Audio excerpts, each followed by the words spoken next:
야, 단풍색 참 이쁘네.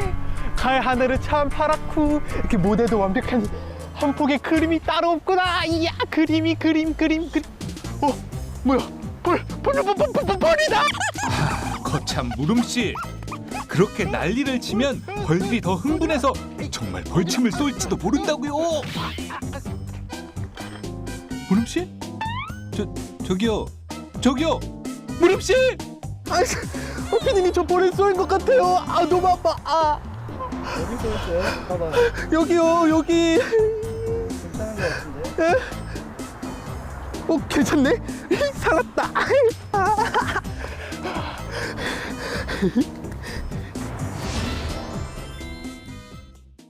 어떤 생물이든 다른 생물의 먹잇감이 될 수 있는 약육강식의 자연. 그렇지만 힘이 약하다고 해서 모두 먹잇감이 된다면 생태계는 유지될 수 없겠죠. 그래서 몸집이 작거나 행동이 느리거나 아예 움직일 수 없는 종의 경우엔 자신을 보호하고 사냥을 하기 위해 남다른 전략으로 진화해 왔습니다. 그로 인해 특정 동물들은 몸에 독을 품게 되었죠. 독액을 지닌 종류는 전체 동물 중 15%에 해당하는 22만여 종에 이르는 것으로 알려져 있고요. 이 가운데 거미가 4만 2천여 종으로 단연 1위를 차지. 그 뒤를 진해와 뱀이 따르고 있죠.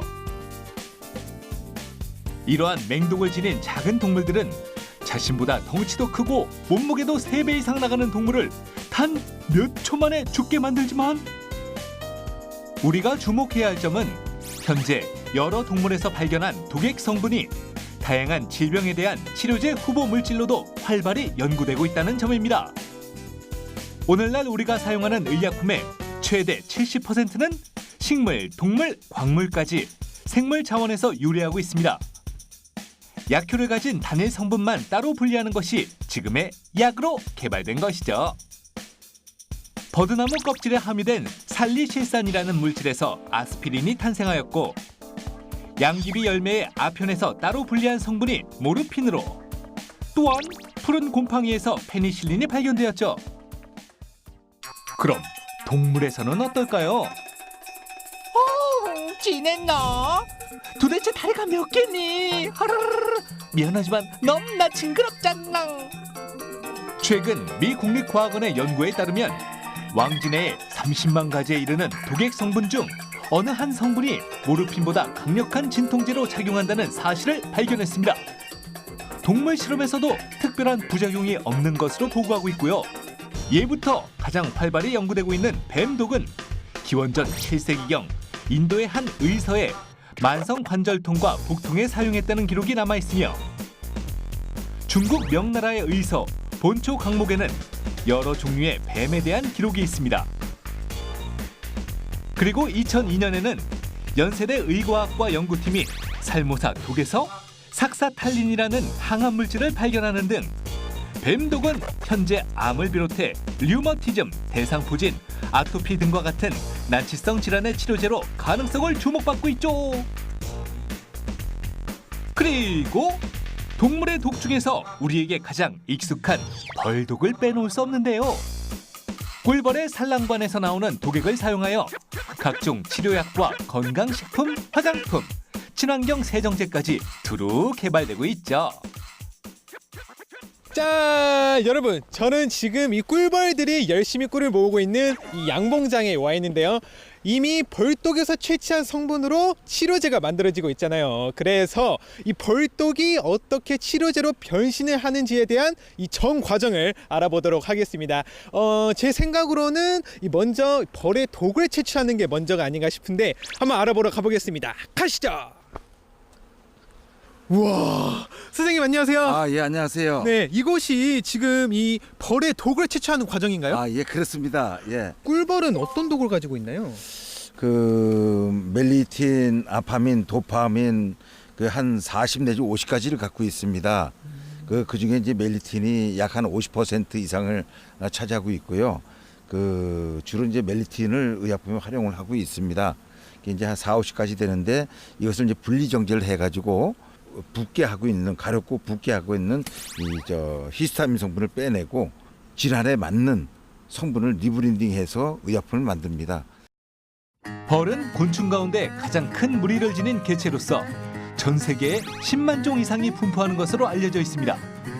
우리가 잘 알다시피 벌의 종류를 크게 나누자면 꿀벌 대 말벌로 분류할 수 있는데요. 대부분의 말벌은 꿀벌보다 독성이 70배에 달하고 덩치가 클수록 강한 독을 지니고 있으며 그 중에서 가장 위험하다는 장수 말벌은 한 번에 0.3mg의 독을 얻을 수 있는 꿀벌보다 50배나 많고 그 독성도 550배에 이른다고 하죠. 그렇다면 이렇게 많은 양을 가지고 있는 말벌의 독을 사용하면 되지 왜 굳이 소량의 꿀벌의 독만 사용하는 거냐고요? 바로 두 벌이 가지고 있는 독의 성분이 다르기 때문인데요. 앞서 설명을 들었듯이 우리가 봉독에서 얻는 주요 물질이 멜리틴이라는 단백질 성분인데 말벌의 독은 이 성분 구조가 다르고 독성도 매우 강해 항균 물질로서는 적절치 않기 때문이죠. 그러면은 그 꿀벌의 독은 어떻게 채취를 하시는 거예요? 우리가 흔히 알기로는 그 꿀벌은 생에 딱 한 번 침을 발사할 수 있고 그 침을 발사하면은 죽는다고 알고 있거든요. 벌들이 이 벌독 채취기에 와서 예, 독을 쏘는 그 과정인데요. 예, 이 벌독 채취기는 그 플러스 마이너스 선이 있고요. 네. 아주 미세 전류가 흐릅니다. 그게 이제 벌들은 자기 집 앞에 이상한 물체가 있으니까는 그 자기 집 앞에 이 벌독 채취기를 왔다 갔다 하는데 그래서 순간적으로 이제 전기가 들어가는 거예요. 순간적으로 전기 들어가면 얘들이 깜짝 놀라서 독을 쏘는데 벌독 채취기 밑에는 유리판이거든요. 예. 유리판에서 쏘게 되는 거죠, 결론이. 근데 벌독을 쏠 때는 처음에 액상인데 이 자연 열에 의해서 마르게 돼 있고요. 그 마른 파우더 분말을 벌독을 채취해서 의약품을 만듭니다. 이것이 바로 벌집 앞에 놓인 벌독 채취기입니다. 느낌이 이상한데 침입자가 나타났다. 독을 받아라. 야, 뽕뽕 뽕뽕. 전류선을 침입자로 생각하고 독으로 공격하는 꿀벌들. 이것이 바로 벌을 죽이지 않고 벌독만 채취할 수 있는 방법인데요. 꿀벌이 침을 쏘고 나면 죽는다 라는 얘기는 이처럼 벌침 끝이 갈고리 모양으로 생겼기 때문에 사람의 피부나 어떤 물질에 침이 박히면 침만 뺄 수 없고 독주머니와 연결된 장기를까지 함께 빠지면서 죽게 되는 것입니다. 하지만 이처럼 유리판에 독액만 쏘면 벌은 죽지 않고 독액도 다시 생성될 수 있죠. 그런데 반면 말벌은 갈고리가 없어서 여러 번 쏠 수 있다고 하네요. 이렇게 서로의 독 냄새를 맡고 유리판에 쏘아댄 봉독은 자연적으로 건조되어 가루로 남는데요. 벌독은 모아 무균 환경에서 꽃가루나 기타 불순물을 제거한 후 치료제로 정제합니다. 영관님 안녕하세요. 안녕하세요. 네, 벌처럼 날아왔습니다. 예, 수고하셨어요. 제가 이 꿀벌의 붕독을 모았는데요. 예. 이제 뭐부터 하면 되죠? 이 꿀벌의 봉독에는 벌의 날개라든가 이물질이 섞여 있기 때문에 제일 먼저 이물질을 제거하는 작업을 해야 합니다. 건조된 봉독 분말 속 이물질은 일일이 사람의 손을 거쳐 제거해주고요. 자, 이제 봉독의 이물질이 제거된 상태예요. 와, 그럼 다음 과정은 뭐예요? 다음 과정은 이제 봉독을 여과해서 동결 건조해서 분말화를 시켜야 돼요. 그 과정을 하는 이유는 뭐예요? 봉독에는 여러 가지 알러지를 일으키는 물질이 들어있기 때문에 나쁜 물질은 제거하고 좋은 물질만 이제 모아서 정제하는 것입니다. 영관님, 그럼 얼른 정제 과정 해보러 가볼까요? 예, 그거죠. 하나, 둘, 셋. 렛츠고! 이제 봉독에서 본격적으로 약효 성분만을 추출해 보겠습니다. 봉독을 물에 녹인 후 여과 장치를 통해 이물질을 한 번 더 걸러주고 농축 과정에서 불순물을 제거하면 이렇게 맑고 진한 갈색의 유효 성분이 남게 됩니다. 다음 극저온인 영하 50에서 70도씨에서 하루 동안 동결 건조시키면 순수한 봉독 분말로 탄생하죠. 이것은 분명 독가루인데 왠지 벌꿀을 얼린 달콤한 분말처럼 느껴지는 건 기분 탓이겠죠? 이거는 네. 단백질 분리 장치예요. 단백질 분리 장치요? 예. 아니 그 몸에는 좋은 단백질을 왜 분리하는 거예요?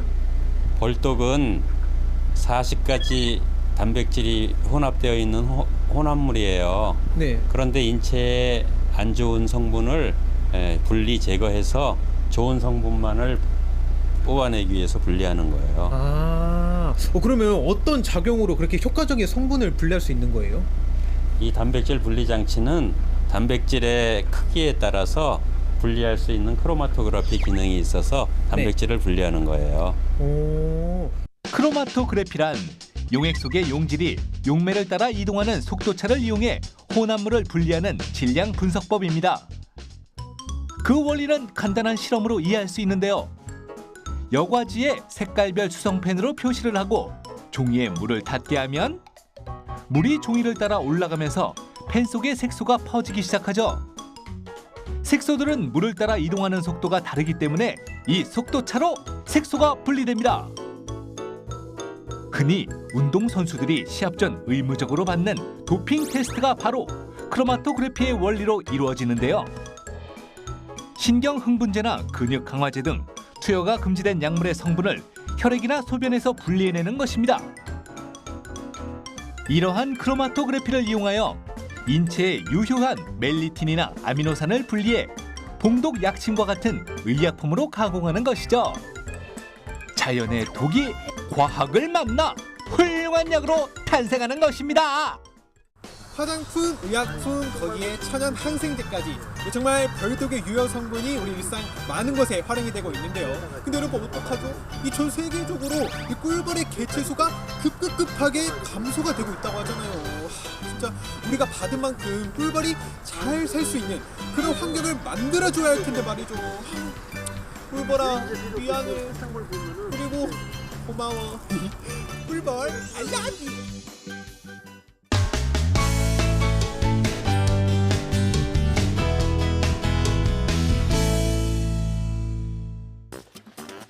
사족보행이 특기인 이 남자.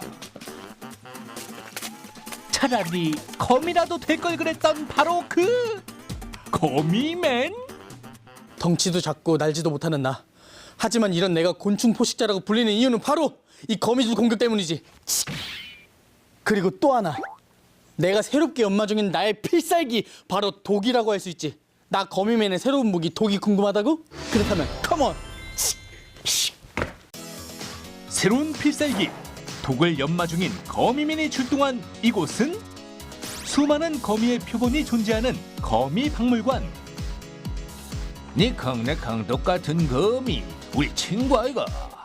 상황거미, 무당거미 등 우리나라 거미를 포함하여 해외에서 수집한 다양한 종류의 거미까지 이곳에는 약 20만 점의 거미 표본이 있습니다. 안녕하세요. 안녕하세요. 선생님, 여기 수많은 거미들이 있는데 독거미는 몇 마리나 있는 거죠? 별로 없죠? 여기 있는 거미들이 전부 다 독거미입니다. 네? 여기 있는 게 다 독거미라고요? 물론 모든 거미에는 독이 있죠. 하지만 모두 다 독거미는 아니고요. 그 독이 사람에게 해로울 경우에만 독거미로 분류하고 그렇지 않을 경우 그냥 거미로 분류합니다. 독을 가지고 있는 대부분의 동물들이 그렇듯 거미 역시 살아남기 위한 생존 수단으로서 독을 이용하는 것인데요.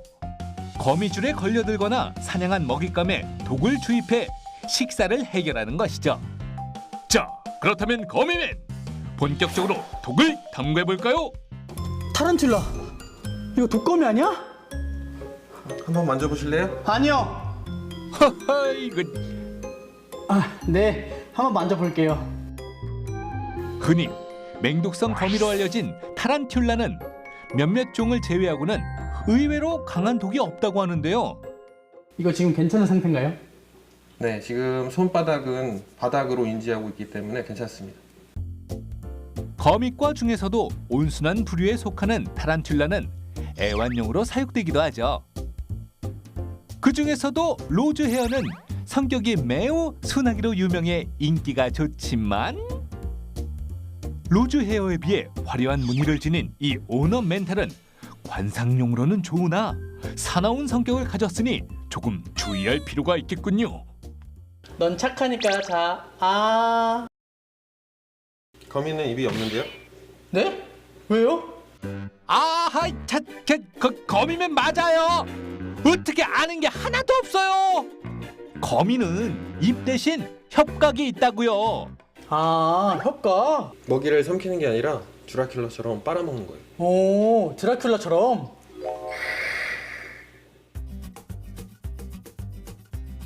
이것이 바로 거미의 입 대신 존재하는 협각인데요. 관 모양의 엄니를 먹이에 꽂은 뒤 독샘에서 분비하는 독액을 먹이의 몸 안에 주입하여 용해된 액체를 빨아먹는 것이 거미의 사냥 방법입니다.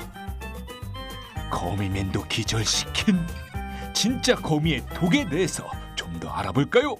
그럼 선생님, 독은 어디에 있는 건가요?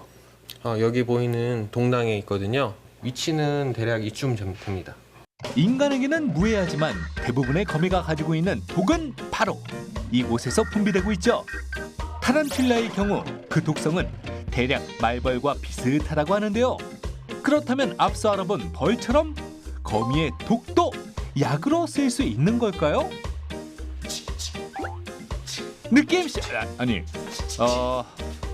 무늬만 거미맨 필살기 연구도 좋지만 독은 다 배웠으니 이제 약에 대해서 알려줬어요. 자, 이제 드디어 거미계의 레전드 거미 박사님을 만나보도록 하겠습니다. 박사님!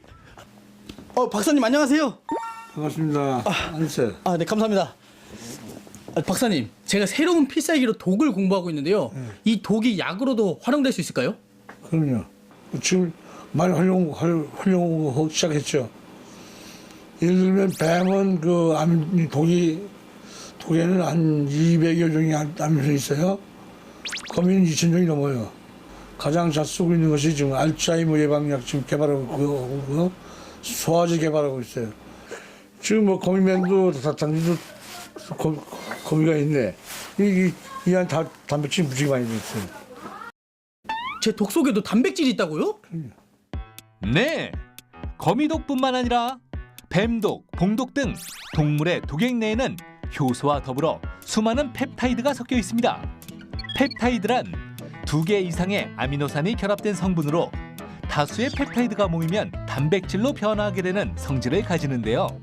펩타이드의 기능은 제각각이지만 약이 되는 성분을 잘 분리한다면 레전드 거미 박사님의 말처럼 거미의 독이 약이 될 수 있다는 거죠.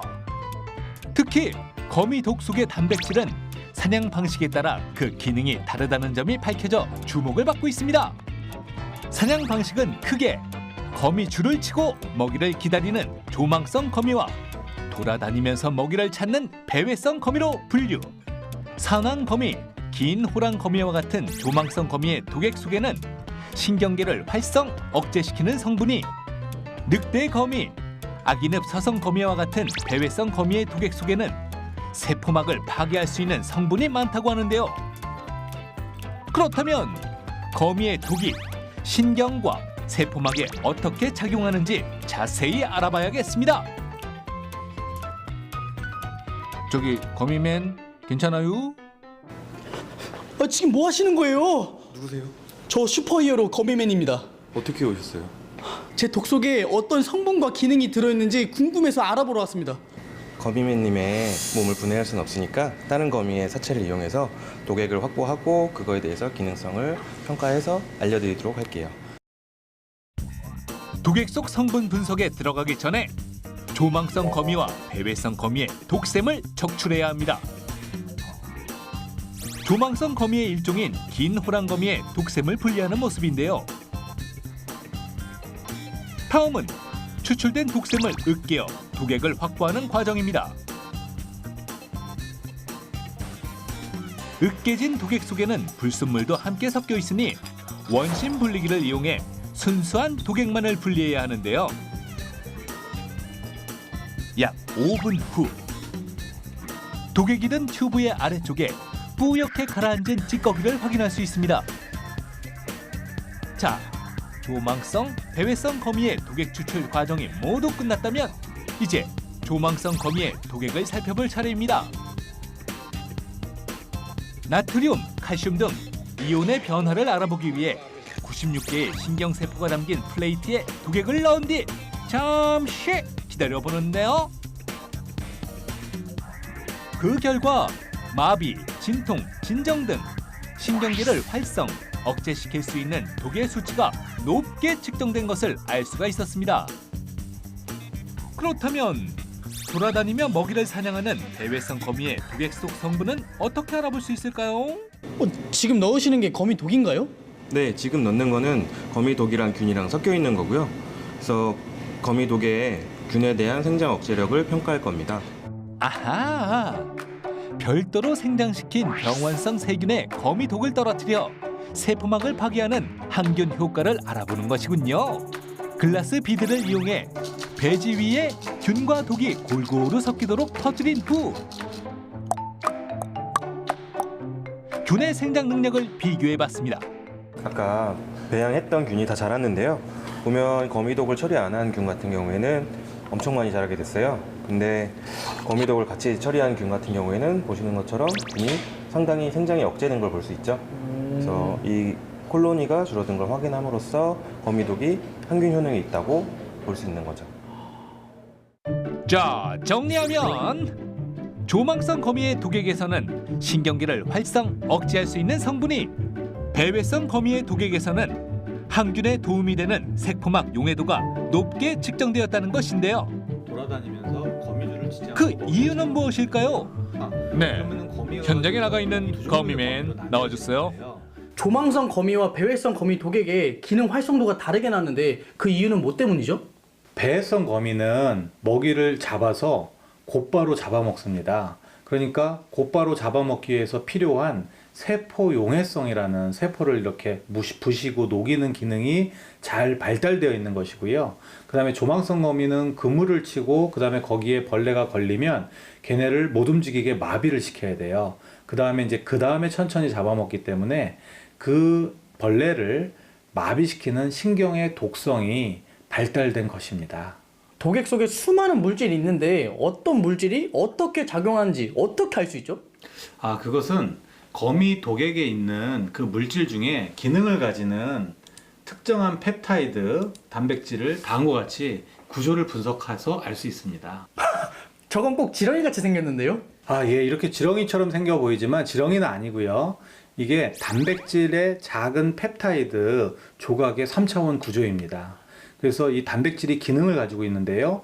이게 보이시는 것이 바로 거미가 가지는 이러한 독 물질의 주요한 펩타이드 성분의 구조입니다. 그래서 이러한 구조를 비교 분석을 하면 저희가 수많은 펩타이드 중에 이것이 바로 이러한 독성을 띠는 물질이다라는 것을 찾아낼 수가 있는 것입니다. 아직 더 많은 고민과 연구가 필요하고 해결해야 할 숙제도 많은 거미독 연구. 지금 이 시점에서 우리가 주목해볼 점은 무엇일까요? 이번 연구 성과는 생태적 특성, 그러니까 그 배회하는 거미, 그리고 그 배회하지 않고 배회해서 사냥을 하지 않고 멈춰서 하는 조망성 거미의 그런 어떤 생태적 특성과 독의 진화를 연계하는 그런 과정을 밝힌 국내 최초의 연구 결과가 되겠습니다. 거미의 독이 이렇게 많은 연구 가치를 가지고 있다는 사실을 알게 되니까 제가 거미인 게 굉장히 자랑스러워요. 거미의 독으로 인해 미래 과학기술의 새로운 장을 여는 그날까지 이 슈퍼히어로 거미맨이 과학의 미래를 응원하겠습니다. 파이팅! 지금 만나러 갑니다.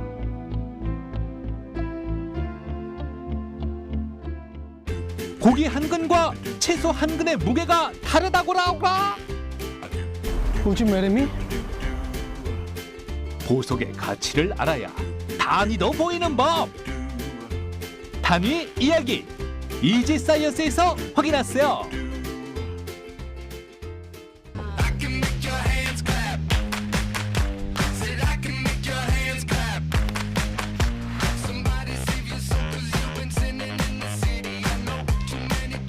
하지만 이런 내가 곤충 포식자라고 불릴 아시셨나?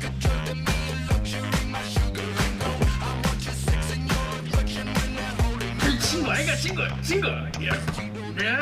친구 아이가